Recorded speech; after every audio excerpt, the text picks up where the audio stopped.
نشین تشریف فرما حضرت مولانا مسعود حسین مشتیری صاحب،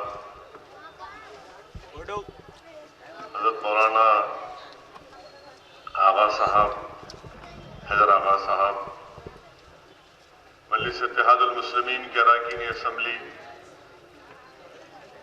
اراکین بلدیہ، صدور معتمدین مجلس اتحاد المسلمین،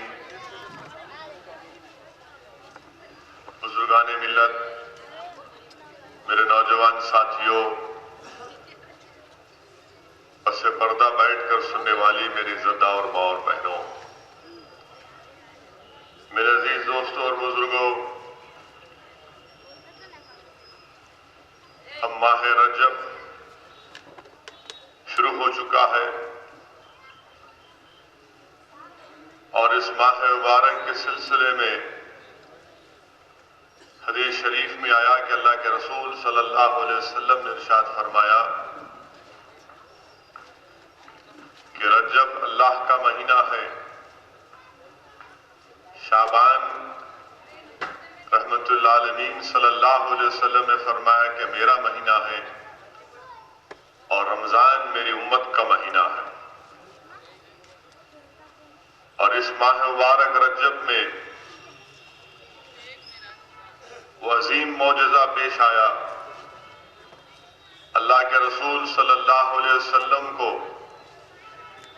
اللہ سبحانہ و تعالیٰ نے کئی معجزات عطا کیے، مگر یہ ایسا معجزہ تھا جو زمین پر نہیں بلکہ آسمان پر ہوا، اور وہ ہے سفر معراج کا سفر، جس میں آپ اور ہم نے علماء کرام کے بصیرت و فروز خطابات کے ذریعے اس بات کو سنا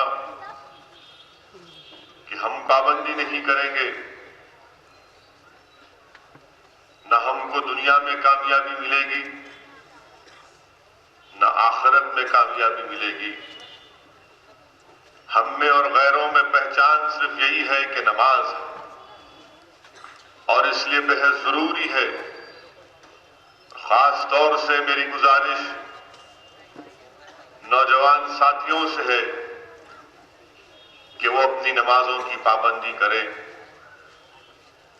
پوری کوشش کریں کہ اپنے مسجدوں میں، محلے کی مسجدوں میں جا کر اپنی نماز سے، اور اس کے بعد اللہ کی ذات پر توکل کر کے ہم باہر نکل کر زندگی کے ہمارے نیک مقاصد کے حصول کے لیے جستجو کریں گے۔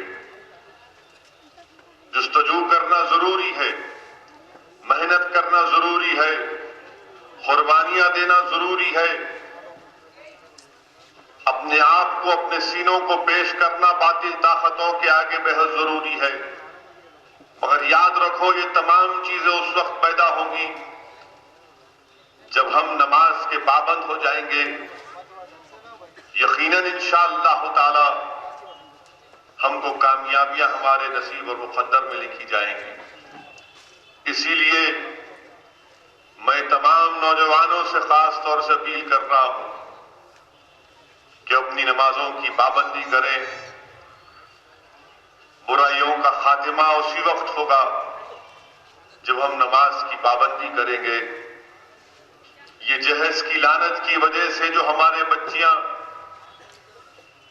گھروں میں بیٹھ چکی ہیں، جن کی شادیاں ہونا مشکل ہو چکی ہیں، نوجوانوں یاد رکھو اس برائی کا خاتمہ ہم کو کرنا ہے۔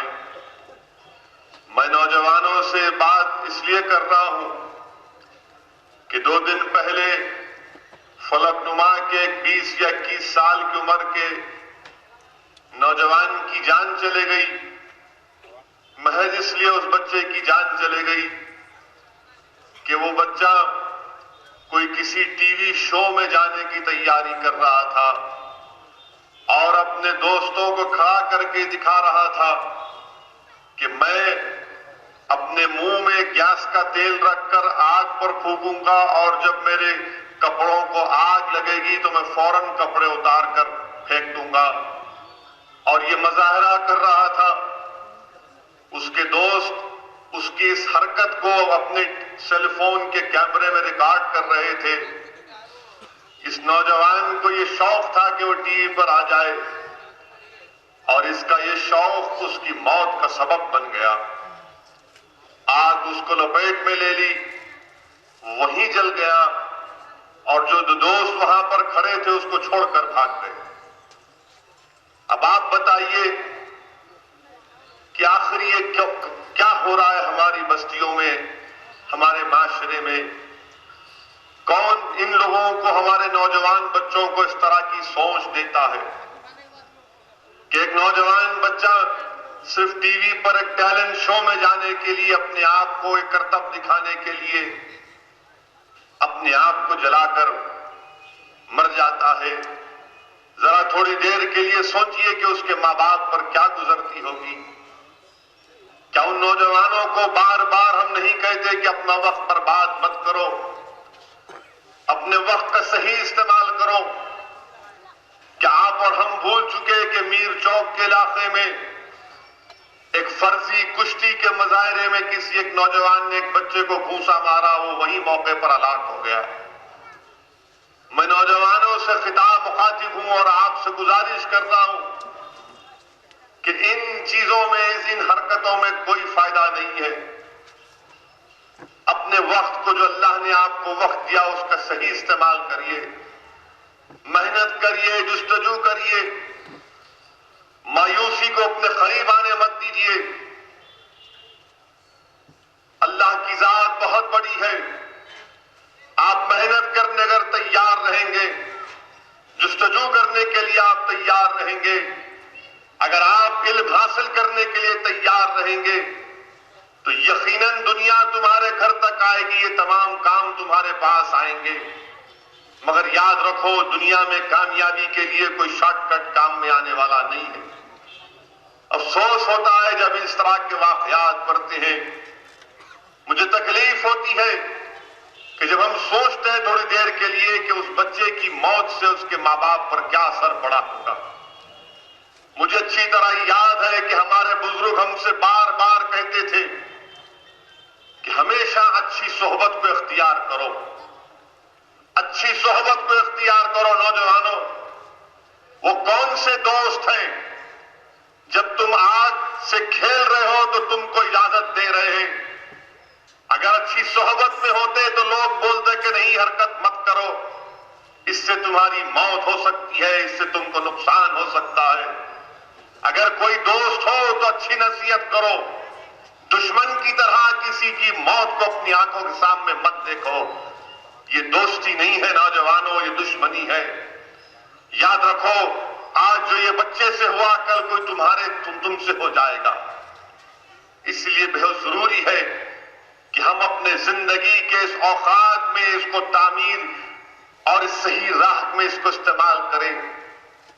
میرے عزیز دوستوں اور بزرگوں، نوجوان ہمارا مستقبل ہے، ہماری قوم کا، ہمارے ملک کا، اور ان نوجوانوں کو صحیح راہ دکھانا، ان نوجوانوں کو صحیح راستے پر چلانا، ان نوجوانوں کو مضبوط کرنا، علم کے اعتبار سے، تعلیم کے اعتبار سے، کردار کے اعتبار سے، اخلاص کے اعتبار سے، روحانیت کے اعتبار سے، تبھی جا کر ہم ایک طاقتور قوم اور ملک بن سکیں گے۔ میرے عزیز دوستوں اور بزرگوں، دوسری اہم بات یہ ہے کہ آج صبح میں کالا پتھر کے اطراف اکناف کا 1 گھنٹے کا دورہ کیا، چھوٹا سا، تو انشاءاللہ یہاں پر جو گورنمنٹ کا سکول ہے موچی کالونی کے پاس، جہاں پر جگہ کم ہے، اس جگہ کا ہم نے معائنہ کیا۔ انشاءاللہ تعالی میں آپ سے وعدہ کر رہا ہوں کہ ایم پی فنڈ کے ذریعے سے وہاں پر انشاءاللہ 1.5-2 کروڑ کی ایک نئی عمارت بنائی جائے گی، تاکہ وہاں پر اس جو پرائمری اسکول اب چل رہا ہے، اس پرائمری اسکول کے لیے کلاس روم دستیاب ہو سکے، کلاس روم بنے، اور ساتھ ہی ساتھ جو اوپر سٹوین کی طرف سے جو کمپیوٹر ٹریننگ کا سینٹر چل رہا ہے، اس کو اچھی طرح سے بھی چلایا جا سکے۔ انشاءاللہ تعالی اسٹیمیٹ بنایا جائے گا، اور میں اپنے ایم پی فنڈ سے یہ خط لکھ کر کلیکٹر کے پاس پہنچاؤں گا۔